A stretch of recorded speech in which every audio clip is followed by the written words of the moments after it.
De tout temps, l'habitat a revêtu un caractère prioritaire pour l'homme. De l'abri préhistorique au logement du XXIe siècle, l'homme recherche d'abord un toit pour s'abriter, se protéger. Pourtant, si tu regardes autour de toi, tu verras qu'en fonction des régions, des pays, ces habitats sont différents. Partons à leur découverte. Tu habites certainement une maison ou un appartement. Sais-tu que d'autres personnes vivent dans des habitats itinérants ou nomades, c'est-à-dire que l'on peut déplacer ? C'est par exemple le cas de ces bergers berbères d'Afrique du Nord qui vivent sous des tentes en laine ou de certains peuples d'Asie centrale qui logent dans des yourtes construites en bois et en laine feutrée. Mais sans aller si loin, tu as sans doute déjà croisé des gens du voyage. Tziganes, forains ou gens du cirque habitent des caravanes qu'ils déplacent de ville en ville. Selon le lieu où tu résides, campagne ou ville, en France ou ailleurs, les maisons sont différentes. Commençons ce tour d'horizon par quelques maisons rurales françaises.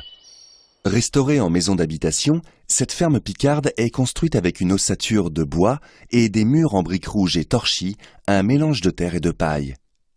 Au sud du Massif central, comme ici dans le Larzac, les maisons aux murs de pierre très épais s'intègrent parfaitement au paysage rocheux et à la rudesse du climat. Dans les régions montagneuses où les forêts abondent, les hommes ont utilisé ces ressources et bâti des chalets en bois, comme ici en Savoie. Mais sais-tu à quoi ressemblent les maisons ailleurs dans le monde ? Observons certaines d'entre elles.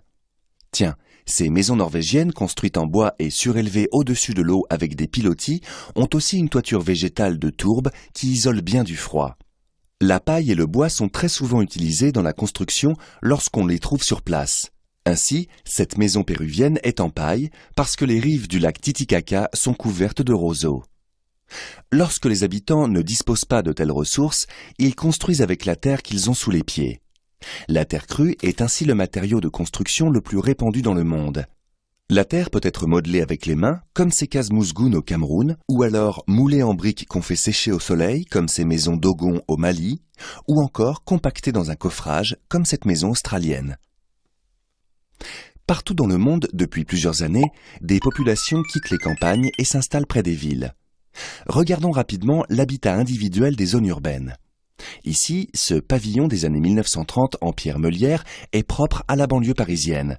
Là, cette maison en briques rouges est typique du nord de la France. Aujourd'hui, la plupart des maisons sont construites en béton et la création des lotissements pavillonnaires renforce l'impression que les maisons sont toutes identiques. Dans les centres-villes, l'habitat est surtout collectif. Là encore, les matériaux de construction varient d'une région à l'autre. Par exemple, ces immeubles en terre crue se trouvent au Yémen, un pays du Moyen-Orient, tandis que celui-ci, en briques de terre cuite, se trouve à Toulouse.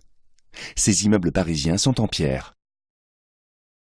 Pour loger toujours plus de monde, les constructions modernes alliant béton, acier et verre ont pris de la hauteur, comme ces tours du centre-ville de Montréal au Québec, ou se sont étendues en barres d'immeubles, comme ici à Saint-Denis, en région parisienne.